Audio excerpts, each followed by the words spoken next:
Throughout most of my adolescence, basketball was my passion. If it was up to me, I would come home from school and play basketball until I had to go to sleep.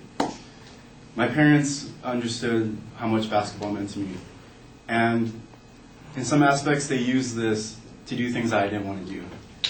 They got me to do chores and help around the house in return for having more time on the court. And in many aspects, Proposition 30 acts the same way. Proposition 30 addresses education, something that is very dear and near to the hearts of voters. And with education, students and teachers want education to come back to the way it was before.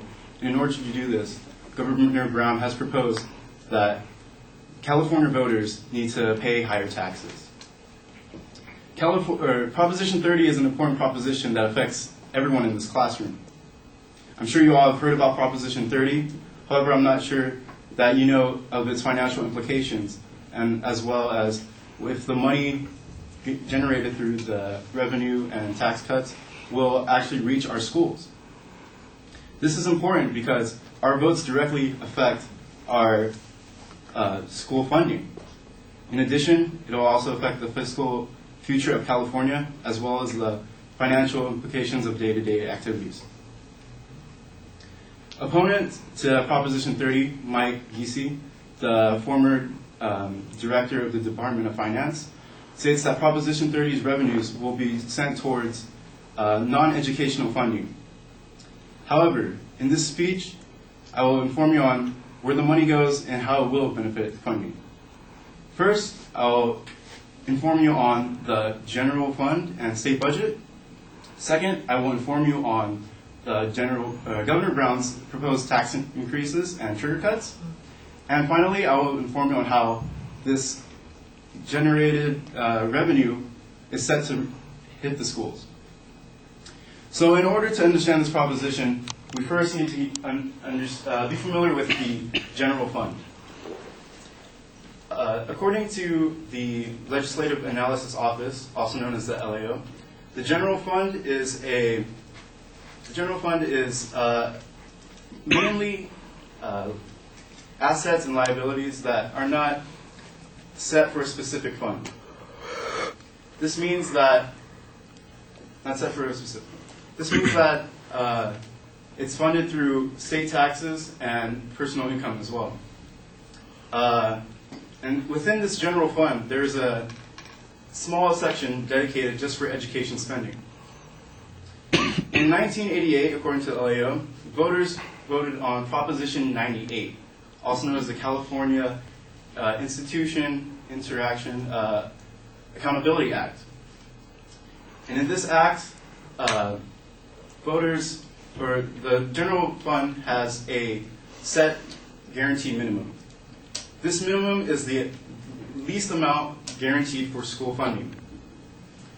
And this graph shows that proposition from 2008 to 2011, the economy went through a Great Recession, and the overall revenue of the state went down. Thank you, Paul.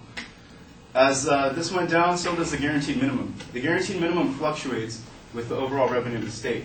So therefore, if there's more money that's made during the year, there's more money put into the general fund for the guaranteed minimum.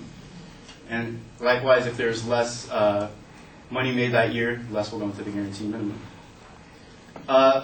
However, through Prop 98, there's a federal mandate stating that 40% of the revenue goes to education. And within that, 77% of this funding goes to high school or K through 12 education, and 66% of this funding funds community college education. So now that we know more about the general fund, I want to let you guys know about the General Brown's proposed tax increases. General Brown proposes to raise sales tax by 1/4 cent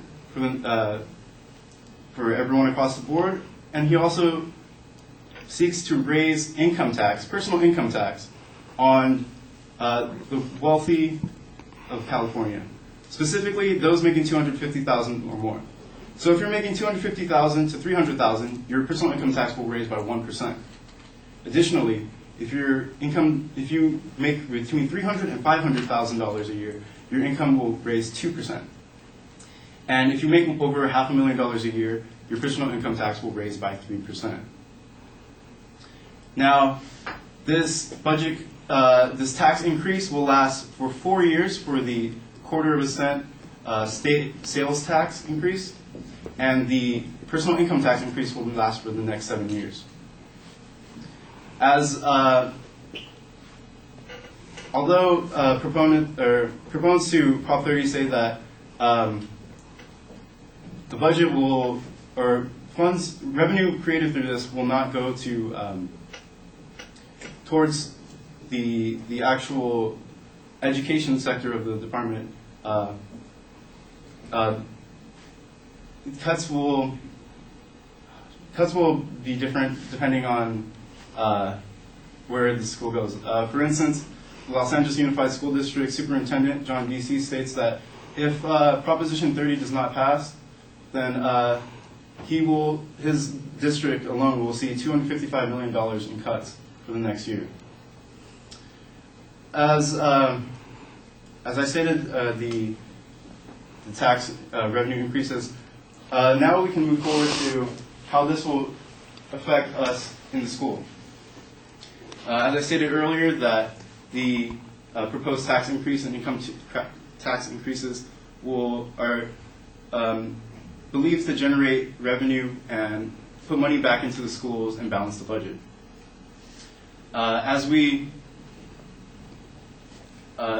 So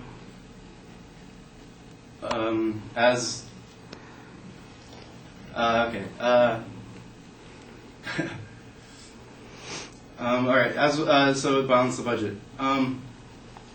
However, according also to the California Community College Chancellor's Office,